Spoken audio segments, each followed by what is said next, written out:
Good afternoon, you all. Good afternoon on this wonderful, wonderful day. Have a great topic of discussion today. We're going to talk about the women's tournament. We're also going to talk about Hannah Hildalgo. Then after that, we're going to talk about records that can be broken, that can be broken and maybe can't be broken. Who knows? Records are meant to be broken. But first up, the women's tournament just ended with the University of Connecticut Lady Huskies defeating, or should I say, dominating the Lady Gamecocks of South Carolina. Dawn Staley, what can be said? I mean, she's a great coach. She started out at Temple in Philly. I'm from Philadelphia. She started out there and really did her thing there for a little bit, and then she went to South Carolina. But we're going to get into that a little bit later. We're going to get into Hannah Hildalgo first. Hannah Hildalgo is a sophomore point guard with the Notre Dame Fighting Irish. She's a dynamic point guard, the likes of Skylar Diggins when Skylar Diggins was there. And she found herself in a little bit of a conundrum. She posted a video of Candace Owens speaking with Don Lemon. I know which video it is. It's the video where Candace Owens was telling Don Lemon that he was living in sin because of his same-sex marriage. And Hildalgo posted this. It caused some controversy. She deleted it. But it's come back up because of, well, one of the reasons it's come back up is because of Hildalgo's former teammate, Olivia Miles. Olivia Miles reposted a TikTok video stating treating people right is better than posting Bible verses you don't even practice. She then adds her own words and says, you can't treat people bad, then hide behind religion. This is as she was exiting Notre Dame. If you don't know, Olivia Miles would have more than likely been the number 2 pick in the WNBA draft, but she decided to forego the draft to enter the transfer portal and do one more year at another school. And that's a whole other topic of conversation. I get why she's doing that. I refuse to believe that. I believe that this is part of her issue with Hannah, but I do not believe it's the whole thing. I believe that she is, or she wants to be the focal part of an offense and show her talents more, and she couldn't do that in the backcourt with Miss Hildalgo.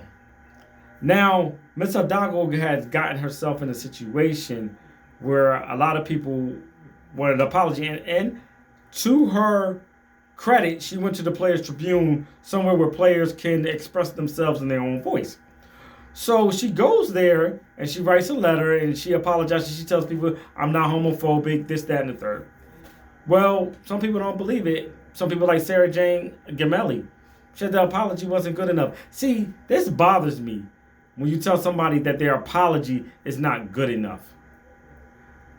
Because I remember some years ago, I heard Talib Kweli say, well, as a society, we don't know how to apologize. I believe we know how to apologize. I believe people don't know how to accept apologies. So you're telling somebody, what they want her to do, what I believe they want her to do, is grovel. They want her to do the Kevin Hart, Nick Cannon thing, where you go on an apology tour, and then they'll accept you back. Sarah Jane Gamelli is saying that I don't buy it. I don't accept it. You're like, wow, I didn't know you were the spokesperson for LGBTQ community. But okay. Let's remember that Hannah Hildalgo was 19 years old. When I was 19, I had all kinds of fleeting thoughts in my head that were incorrect and wrong from things that I've read and things that I've seen on television and things I heard on the radio.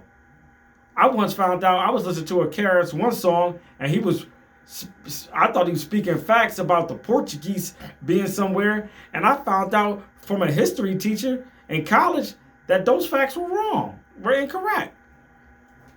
And he showed me in black and white. Now, Karis One is one of my favorite MCs. I'm not trying to disparage him. What I'm trying to say is, when you're young, you're impressionable. So we kind of got to give her some grace. But we live in a society that doesn't want to give anybody grace, that doesn't follow what we believe. You know, it's not. Hannah Hildalgo is a Christian. She says it in the Players Tribune article. She's trying to live the life of Christ. That's what she's trying to do, and that's what she wants to do. We should just support her. And it helps when you have a mentor to help you through something that it seems as though she may not have. And another thing is coming down on a 19-year-old, and another thing, that she has to realize is these things go viral and stay around forever. You have people that still want Jalen Rose to apologize about stuff he said when in 1990, I believe, 2, when he was calling the black kids on the Duke team, UTs. I'm not gonna say the word here, but Uncle, you know what, and the C word. So we're like, and he has apologized for that, but it's still not good enough for some people. Yeah, that's when he was 19, and people wanted him to lose his job because he did the documentary on the Fab Five. People wanted him to lose his job because he was bringing it back up, but they was just doing a 30 for 30 on the Fab Five and was, just speaking their truth. And you have people that play for Duke, such as Grant Hill, that pretty much almost still have harsh feelings towards Jalen Rose. Not so much Chris Webber, but Jalen Rose. And they're like, yeah, like, oh, forget them. Yeah, when in all actuality, one could say Jalen Rose had a better NBA career than Grant Hill. However, if Grant Hill would have never got injured, he would have been an all-time great. He would have been an all-time great. But Jalen Rose actually played in the NBA Finals. He actually has his own school, the Jalen Rose Academy, the Jalen Rose Leadership Academy, JLA. But nobody likes to focus on that. They like to focus on what he said when he was 19 years old. And that's what Hannah Hildalgo needs to try to avoid. Very good basketball player. She seems like she's a very nice young lady. Just in a situation that none of us want to see her in. And I can say the same thing about Dawn Staley. A situation that no one wanted to see her in was losing that bad to UConn. Gino Auriemma is one of the greatest coaches to coach the game of basketball.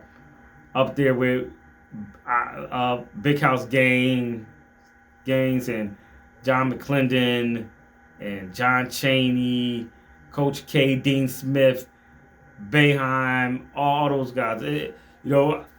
Pat Summitt. He has 12 national championships. Gino Auriemma has 12 national championships. Paige Beckers finally got a championship. She can finally sit at the table with Maya Moore, Tina Charles, Rebecca Lobo, Stewie, and all of them. And her journey has been great. Her journey has been amazing. I like Paige Beckers. She got game. She got game. To say that he's the greatest coach, I'll put him on the Mount Rushmore. It's really hard for me. I always like to say he's the greatest women's basketball coach ever, but I don't want to limit him to that. I'm going to side with Shannon Sharp when he was having this conversation with Stephen A. Smith on First Take. He said that it's not fair to compare Gino Auriemma to like football coaches, like to a Bill Belichick or a Nick Saban or anything like that, because it's two different sports. And I will say this, though. Gino Auriemma has expanded the women's game because it was a time when it was only two schools, University of Connecticut and University of Tennessee. You could pencil them in to be in the championship or the Final Four. He's only been beaten once in a national championship game. And somebody can fact check me on this. I want to say it was either Tennessee or South Carolina that did it. I can't quite remember right now, but I do know he's great. And what he did for the game, like only the best of the best go to UConn. The rest have to go somewhere else. And that helped the game grow. It took a long time to grow, but it helped the game to grow. I mean, Skylar Diggins didn't go to UConn. She went to Notre Dame. Caitlin Clark didn't go to UConn. She went to Iowa. Angel Reese went to Maryland first, then to LSU. Juju Watkins went to USC. Hannah Hildalgo went to Notre Dame. There's other options now, and that's because of Gino, because all those young ladies could not go to UConn. Now, University of South Carolina won a championship last year. They did not have nowhere. They did not have anywhere the talent that they had last year. And she still got them to the championship game. She will be back. She will get another national championship in between in 3 to 5 years. Dawn Staley is way too good for that. Now, Gino Auriemma is a heck of a recruiter, so he's going to be back in. Prayers up to Juju Watkins, who got hurt in the tournament, tore her ACL, and she's going to miss. She's going to miss. More than likely, going to miss her junior year. If I was her, and I'm not, this is totally her decision. I would sit out my whole junior year and just come back my senior year, ball out, and go to the W. She was on pace to break Caitlin Clark's scoring record. She was on pace to do that. She had already scored more points than Caitlin scored in her freshman and sophomore year. She was on pace for that. That's not going to happen now, unless she comes back to break the record. And she's probably not going to do that. But whatever she decides to do, I know it's going to be great. It's going to be exponentially great because she's such a good player. I can't wait to see her in the W because that stuff that those women were pulling on Caitlin, let me tell you something. And one ain't going to fly with Juju not because Juju's some tough girl. Juju is strong. And I'm not saying Caitlin Clark is weak, but she's wiry. She's tall and she's slim. Whereas Juju is tall and she got some girth to her. You're not just gonna move Juju off the block. You know, she can dish it out as well. Not saying be dirty, but dish it out as well. And I'm not knocking Caitlin Clark. Caitlin Clark's great. Caitlin Clark will be the face of the league next year. Matter of fact, she got some MVP votes last year. So she's gonna probably win MVP next year. Mark it, book it. Put a pin in this. She's probably gonna win MVP next year. And I'm rooting for her. She's such a good player, such a great player. She's gonna be in the Olympics the next time. Some people thought she should have been in the Olympics this time. I got my opinion on it. My opinion pretty much is Diana Taurasi should took this Olympic off, and Claudia Gray shouldn't have been on the team because she was hurt pretty much. And that one young lady that balled out in the WNBA All-Star game, and the WNBA All-Stars beat the Olympic team, the USA team, Team USA, and she won MVP. I can't remember her name. I just remember she hit game-winning shot to get Notre Dame out of the Final Four into the championship game, and she hit the game-winning shot to win the championship. And I believe that was her senior year. Like, she should have been on that Olympic team. And Caitlin Clark should have been on there. Not because of ratings, though. Ratings, because everybody, she's big time. Put it in for the ratings. Nah, just because, she deserved it. You know, she was that dope. But I understand why she wasn't on the team as well. So I was cool either way. I was cool with that either way. Because I mean, she would have been on that team. She probably wouldn't have started, but man, some records might have been broken. Some records might have been broken, just like Ovechkin breaking the all-time goals record. Ooh, I remember when Ovechkin first came in the league. That's how old I am. I was in my 20s when he came in, and that guy was amazing. And he broke the record in the same amount of games that Gretzky broke the record. So I don't know how long Ovechkin's going to play. I believe there's still a few games up in the season because they have 82 games. The NBA has 82 games. Those two seasons go on together.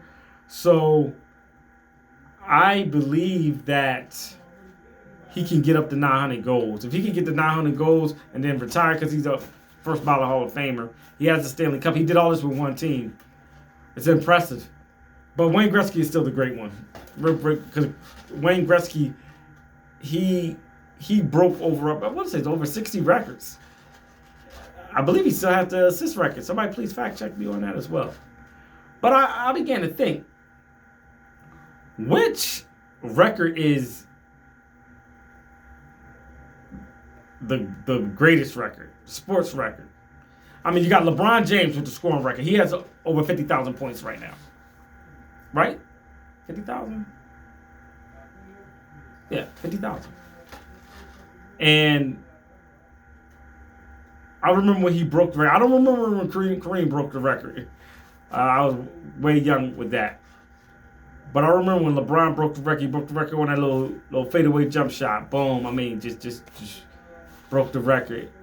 But I was like, I don't know. I said, I don't know. I was more hyped for Saquon Barkley to break the all-time rush record, season rush record. It didn't happen, but man. So Dickerson, his record. Tom Brady's passing record, which he passed Drew Brees for that. Tom Brady has over 89,000 yards passing, and he has the record for touchdown passes. Is that the greatest record? Is Dickerson's the greatest record? What about Barry Bonds breaking the home run record? He has the season home run record and the all-time home run record. What about that? People say, oh, he was juicing, stuff like that. Okay. What about when Hank Aaron broke Babe Ruth's record? You know, I was thinking about track and field because I'm a big track and field fan. Usain Bolt's win streak. Floyd Mayweather, 50-0. What about him? Never lost a fight. Never really came close to losing a fight. I mean, records are meant to be broken, but it's one record that I believe is going to stand the test of time. That's Joe DiMaggio's hit record, 56. He hit for 56 straight games. He got a hit. Now, a home run is a home run. Wow, this is amazing. But do you know the amount of consistency you have to be? That means you have to come up to the plate and be consistent and hit. That's how great DiMaggio was. I remember me being a Phillies fan when Jimmy Rollins was getting close to it. He, I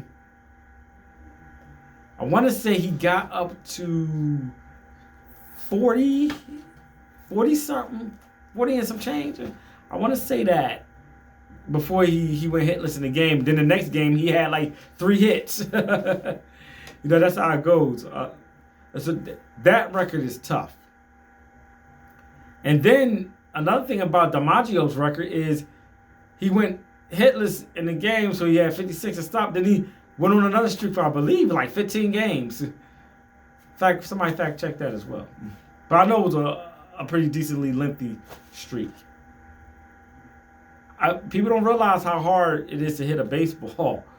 The baseball is circle. The baseball is a sphere. The bat is a cylinder. And you got to put that ball on the meat of that bat. Boom. A lot of times baseball players don't get their just due. They don't get their just due. Please subscribe, like, and share.